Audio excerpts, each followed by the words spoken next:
La rubrica La voce del cittadino ospita oggi un'anziana signora, Anna Argento.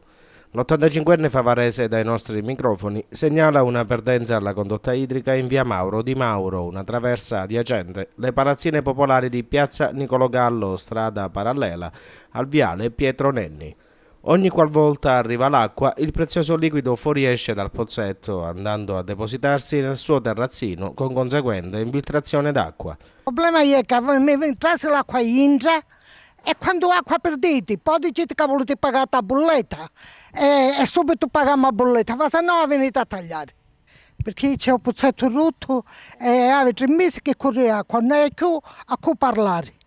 Una situazione che si protrae ormai da 3 mesi, ci racconta la signora Anna, e più volte ha segnalato il problema agli uffici comunali.